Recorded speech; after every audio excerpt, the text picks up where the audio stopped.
একসময় যে দেশে সূর্য তৃণভূমিকে চুম্বন করত এবং নদীগুলি গাছের কাছে গোপন কথা ফিসিস করত, সেখানে ইলারা নামে এক যুবতী বাস করত। ইলারার চুল ছিল সকালে সূর্যের মতো সোনালি আর চোখ ছিল পরিষ্কার আকাশের মতো নীল। সে তার দাদির সাথে মন্ত্রমুগ্ধ বনের ধারে একটি ছোট কুটিরে থাকত। একদিন বনে বন্যফুল সংগ্রহ করার সময় ইলারা একটি লুকানো গ্লেডে হোঁচট খেয়েছিল। গ্লেডের মাঝখানে একটি মহিমান্বিত গাছ দাঁড়িয়েছিল, এর শাখাগুলি সূর্যের আলোতে ঝকঝকে স্ফটিক দিয়ে সজ্জিত। কৌতূহলী ইলারা গাছের কাছে গেল এবং আলতো করে তার একটি স্ফটিক স্পর্শ করল। হঠাৎ একটা মায়াবী কণ্ঠ বাতাসে ভরে গেল, কে গ্লেডের অভিভাবককে জ্বালানোর সাহস? এটা বন্ধ।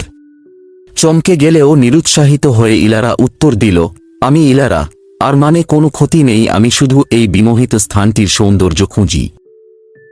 গাছটি আনন্দে চিকচিক করে উঠল, তোমার একটা সদয় হৃদয় আছে ইলারা, তোমার বিশুদ্ধ নিয়তের প্রতিদান হিসেবে আমি তোমাকে একটি ইচ্ছা পূরণ করব।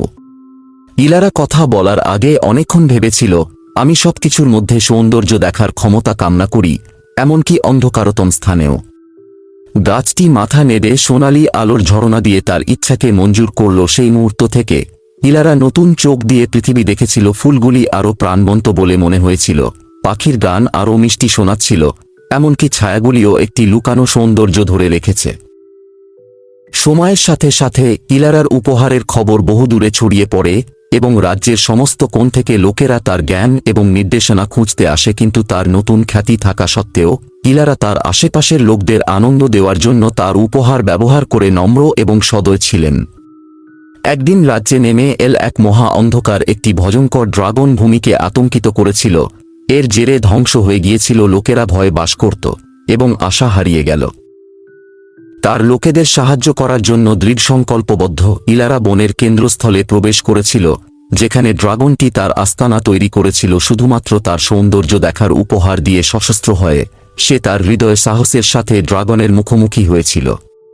তার আশ্চর্যের জন্য ড্রাগনটি তার কল্পনা করা দানবীয় প্রাণী ছিল না, তবে তার নিজের ভয়ে আটকে থাকা এক নিঃসঙ্গ আত্মা ছিল। সংবেদনা এবং বোঝাপড়ার সাথে ইলারা ড্রাগনের কাছে পৌঁছেছিল। এটি সেই সৌন্দর্য দেখায় যা এখনও পৃথিবীতে বিদ্যমান। তার উদারতা দ্বারা স্পর্শ করে ড্রাগনের হৃদয় নরম হয় এবং এটি রাজ্যটিকে ধ্বংস করার পরিবর্তে রক্ষা করার প্রতিশ্রুতি দেয়। লোকেরা আনন্দিত হয়েছিল এবং ইলারা নায়ক হিসাবে পরিচিত হয়েছিল, যিনি তাদের সবাইকে রক্ষা করেছিলেন। সেই দিন থেকে ইলারা যেখানেই যান সেখানেই ভালোবাসা এবং দয়া ছড়িয়ে দিতে থাকেন। সবাইকে মনে করিয়ে দেন যে সত্যিকারের সৌন্দর্য চেহারাতে নয়, হৃদয়ের মঙ্গলের মধ্যে রয়েছে। এবং তাই তার কিংবদন্তি বেঁচে ছিল, সাহস, সমবেদনা এবং সৌন্দর্যের স্থায়ী শক্তির একটি নিরন্তর গল্প।